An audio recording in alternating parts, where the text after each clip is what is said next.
warahmatullahi wabarakatuh. Selamat pagi anak-anak. Untuk pelajaran kali ini, kita akan membahas tentang perubahan dan interaksi keruangan antar negara ASEAN. Nah, tujuan pembelajaran kita kali ini adalah yang pertama, menganalisis pengaruh perubahan ruang dan interaksi antar ruang akibat faktor alam. Yang kedua, menganalisis pengaruh perkembangan ilmu dan teknologi terhadap perubahan ruang. Yang ketiga adalah menganalisis pengaruh perubahan ruang terhadap kehidupan ekonomi. Dan yang keempat adalah menganalisis pengaruh konversi lahan pertanian ke industri dan pemukiman terhadap perubahan ruang dan interaksi antar ruang. Pengaruh perubahan dan interaksi keruangan terhadap kehidupan di negara-negara ASEAN itu dipengaruhi oleh faktor-faktor. Yang pertama adalah pengaruh perubahan ruang dan interaksi antar ruang akibat faktor alam. Yang kedua adalah pengaruh perkembangan ilmu dan teknologi terhadap perubahan ruang. Yang ketiga adalah pengaruh perubahan ruang terhadap kehidupan ekonomi. Dan yang keempat adalah pengaruh konversi lahan pertanian ke industri dan pemukiman terhadap perubahan ruang dan interaksi antar ruang. Yuk kita bahas yang pertama tentang faktor alam. Perubahan ruang dan interaksi antar ruang akibat faktor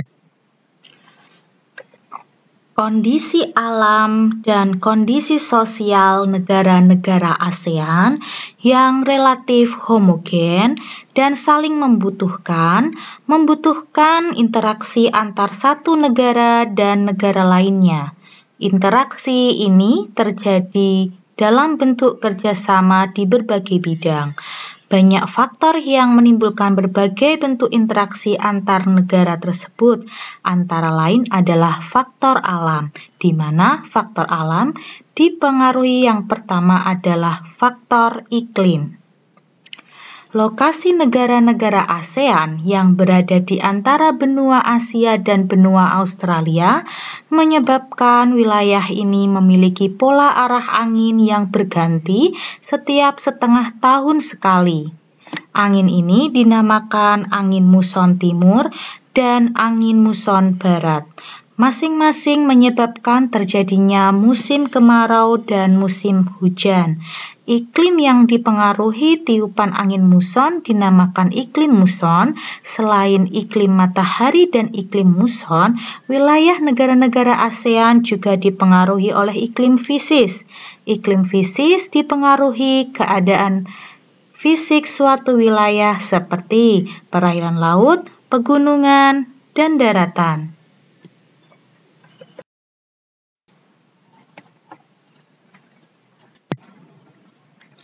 Nah, negara-negara ASEAN terkadang mengalami perubahan iklim yang tidak terprediksi sebagai akibat adanya perubahan pola penggunaan lahan dan perilaku yang menimbulkan pemanasan global.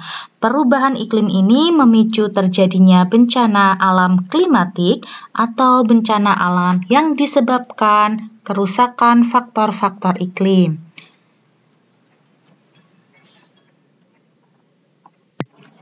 Contoh bencana klimatik yang sering melanda negara-negara ASEAN diantaranya adalah puting beliung di Haiyan, Filipina, banjir di Bangkok, dan kekeringan di Jawa Timur. Dalam upaya menanggulangi bencana di kawasan Asia Tenggara, ASEAN melakukan kerjasama antar negara anggotanya.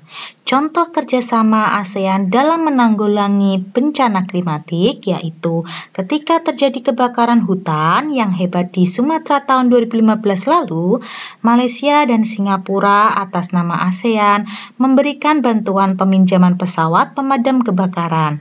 Indonesia dan beberapa negara ASEAN lain juga membantu Filipina yang mengalami bencana badai Haiyan tahun 2014. Keren kan ASEAN?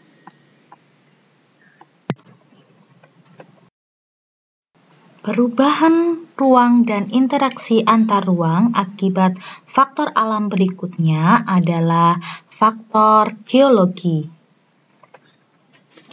Berdasarkan faktor-faktor yang berkaitan dengan kondisi geologi, seperti kondisi tanah dan batuan penyusunnya di bumi, negara-negara ASEAN berada di daerah tumbukan antar lempeng. Amatilah gambar berikut ini, yang menunjukkan posisi lempeng di wilayah negara-negara. Perhatikan gambar di sebelah kanan yang merupakan arah pergerakan lempeng yang bertemu di wilayah Asia Tenggara, sedangkan gambar di sebelah kiri adalah peta tentang persebaran gunung berapi di negara-negara ASEAN. Tumbukan lempeng identik dengan kemunculan gunung berapi. Rangkaian gunung di kawasan negara-negara ASEAN dikenal dengan Sirkum Pasifik dan Sirkum Mediterania. Masih pada faktor geologi. Pergerakan lempeng yang bertumbukan mengakibatkan terjadinya bencana geologis seperti gempa bumi, apabila terjadi di laut, atau mempengaruhi pergerakan gelombang laut. Gempa bumi dapat menimbulkan bencana tsunami.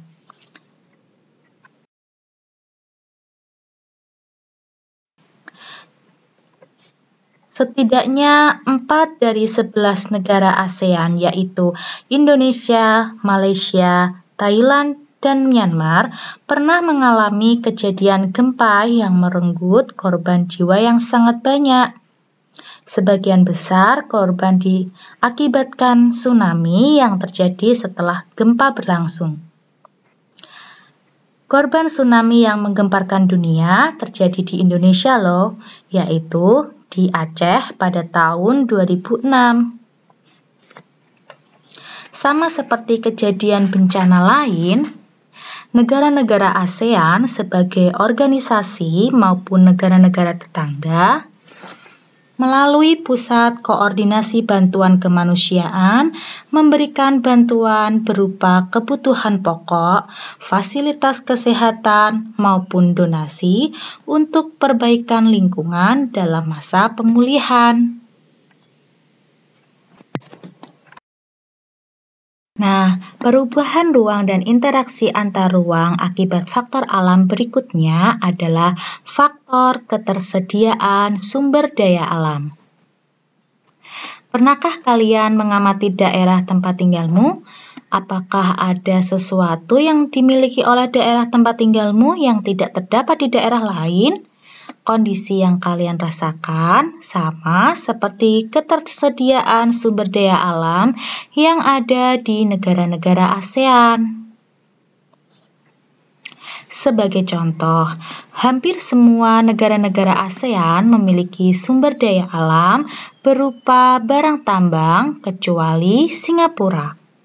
Negara Singapura yang wilayahnya sangat sempit memiliki keterbatasan sumber daya alam barang tambang tetapi menguasai perdagangan dan industri.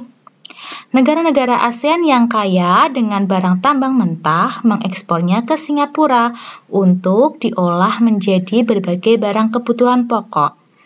Negara-negara ASEAN yang lain juga melakukan kegiatan yang serupa dengan volume yang berbeda-beda sesuai kemampuan masing-masing negaranya. Nah, yang selanjutnya, bagaimana pengaruh perkembangan ilmu dan teknologi terhadap perubahan ruang?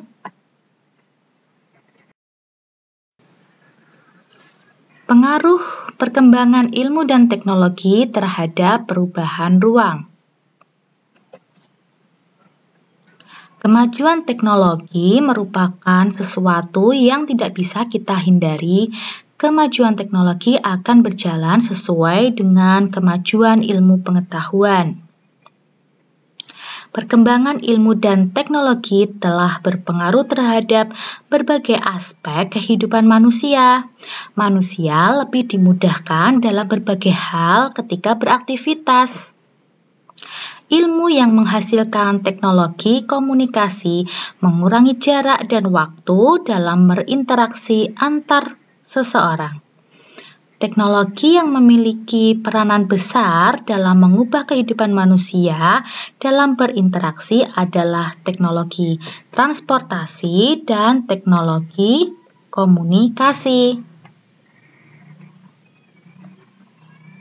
Teknologi transportasi dimanfaatkan untuk memindahkan barang dan manusia dari satu tempat ke tempat yang lain. Sedangkan teknologi komunikasi dimanfaatkan untuk bertukar informasi.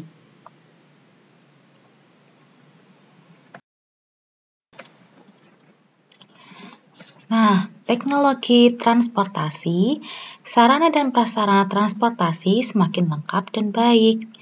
Contohnya adalah kapal, pesawat, kereta, dan mobil. Adanya perkembangan teknologi transportasi membawa perubahan aktivitas manusia yang berakibat terhadap perubahan tata kehidupan. Jumlah orang Indonesia yang pergi ke Malaysia dan Singapura atau sebaliknya semakin meningkat setiap tahunnya. Pesawat bukan lagi alat transportasi yang mahal. Setiap orang dapat menikmati layanan karena harganya yang terjangkau, cepat, dan nyaman. Kapal laut selain digunakan sebagai sarana transportasi, saat ini juga digunakan sebagai sarana wisata loh anak-anak. Nah, transportasi darat semakin banyak memberikan alternatif perjalanan kan? Perkembangan sarana transportasi membutuhkan ruang sebagai sarana ataupun prasarana. Semakin banyak alat transportasi di darat, laut, ataupun udara, sarana dan prasarana penunjang seperti perluasan jalan, terminal, bandara, pelabuhan juga semakin mendesak pembangunannya anak-anak. Pembangunan prasarana transportasi akan mengubah kondisi wilayah di suatu negara. Lahan-lahan produktif seperti hutan atau sawah bisa diubah untuk membangun jaringan jalan. Di beberapa negara ASEAN, rekayasa jaringan lalu lintas transportasi darat sudah sangat canggih loh. Singapura dan Thailand mengembangkan jaringan transportasi darat bawah tanah juga. Perubahan penggunaan lahan sebagai sarana transportasi terjadi juga di sekitar bandara. Lahan yang sebelumnya digunakan sebagai pemukiman atau persawahan dikonversi demi perluasan area bandara. Contohnya, pembangunan Bandara Suvarnabhumi di Thailand yang menggantikan Bandara Don Mueang, Bandara Luang Prabang di Laos, Bandara Ninoy Aquino di Filipina, dan bandara-bandara lainnya.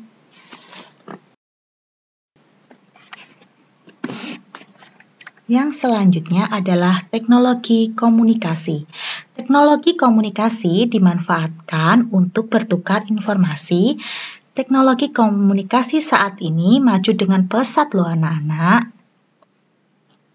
Seiring perkembangan zaman, beberapa alat komunikasi mengalami perkembangan. Teknologi komunikasi pun berkembang pesat, contohnya, kalian sekarang bisa menggunakan internet, email, chatting, media sosial, dan sebagainya. Nah, itu adalah dampak dari ilmu pengetahuan yang mengubah perkembangan teknologi komunikasi menjadi semakin canggih. Teknologi komunikasi memungkinkan informasi dapat menyebar luas dalam waktu yang singkat loh. Berbeda dengan keadaan pada masa lalu ketika komunikasi masih menggunakan surat yang membutuhkan waktu yang lama untuk sampai ke tempat tujuan. Nah, perkembangan teknologi komunikasi ini sangat menguntungkan karena dapat mengurangi jarak dan waktu loh anak-anak.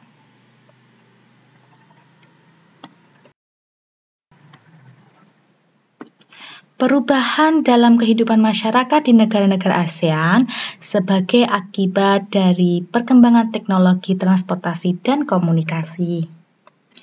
Itu berdampak pada hal sosial. Yang pertama, jumlah penduduk terus bertambah dalam waktu singkat, kebutuhan transportasi massal semakin tinggi, maraknya perdagangan manusia, kerjasama luar negeri semakin mudah. Dalam hal ekonomi, bertambahnya pendapatan negara dari pajak, nilai barang lokal semakin meningkat, barang-barang asing semakin mudah dijangkau. Kemudian dampaknya di bidang budaya adalah terjadinya akulturasi budaya, perubahan sistem nilai dan norma, terjadinya kecenderungan gaya hidup hedonis, aliran yang bertentangan dengan budaya semakin mudah masuk. Dan yang terakhir adalah keamanan. Gangguan kondisi keamanan suatu negara semakin rentan, narkotika dan obat terlarang semakin mendapat tempat, jaringan kelompok perusuh antar negara semakin mudah diorganisir. Lalu kita masuk ke bagaimana pengaruh perubahan ruang terhadap kehidupan ekonomi. Nah, pengaruh perubahan ruang terhadap kehidupan ekonomi. Negara-negara ASEAN mulai menerapkan AFTA, ASEAN Free Trade Area, dalam kehidupan internasionalnya. AFTA adalah suatu bentuk kerjasama negara-negara ASEAN untuk membentuk kawasan perdagangan bebas. Adanya AFTA telah memberikan kemudahan kepada negara-negara ASEAN untuk memasarkan produk-produk mereka di pasar ASEAN dibandingkan dengan negara-negara non-ASEAN.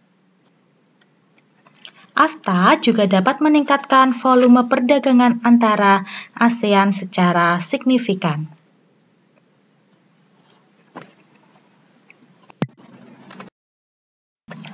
Nah, selanjutnya, bagaimana sih pengaruh konversi lahan pertanian ke industri dan pemukiman terhadap perubahan ruang dan interaksi antar ruang di ASEAN? Pengaruh konversi lahan pertanian menjadi lahan industri.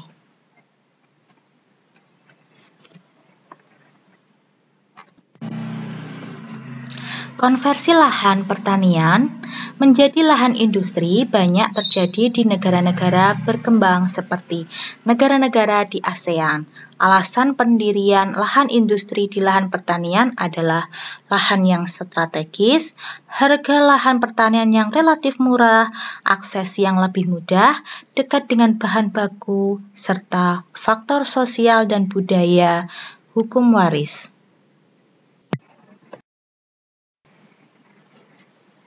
Nah, konversi lahan ini mempunyai dampak negatif anak-anak. Dampak negatif konversi lahan pertanian menjadi lahan industri adalah lahan pertanian menjadi berkurang sehingga produktivitas pangan dari pertanian itu menurun.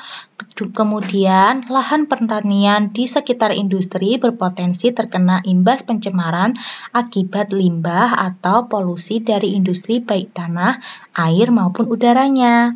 Kemudian selanjutnya, konversi lahan pertanian bersifat menular, artinya ketika satu petak lahan telah dikonversi, maka lahan pertanian di sekitar petak tersebut juga rawan dikonversi, sehingga berpengaruh terhadap kelangsungan hidup masyarakat di daerah tersebut. Nah, kemudian pengaruh konversi lahan pertanian menjadi lahan pemukiman.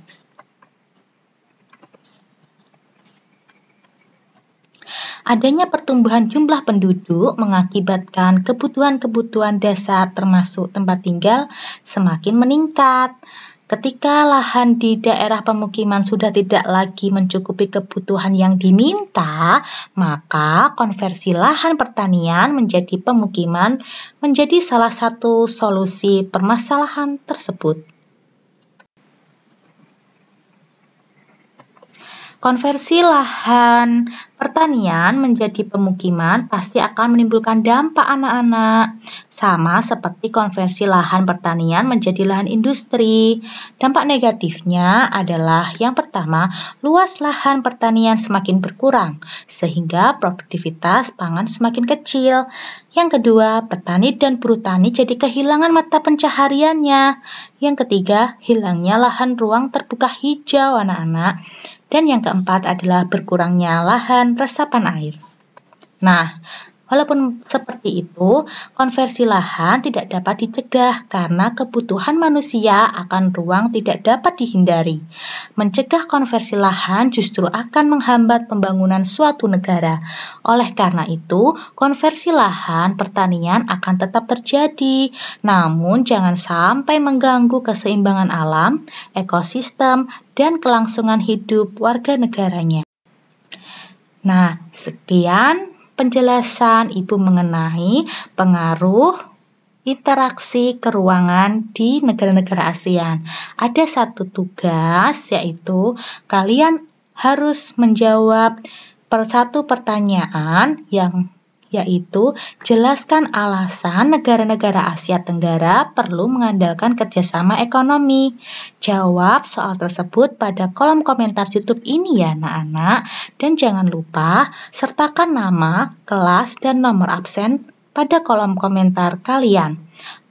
Tugas ini bersifat wajib ya, jangan sampai tidak mengerjakan. Apabila ada kendala, silahkan bisa menghubungi guru mapel kalian. Terima kasih anak-anak, jangan lupa untuk like, comment, dan subscribe ya anak-anak. Wassalamualaikum warahmatullahi wabarakatuh.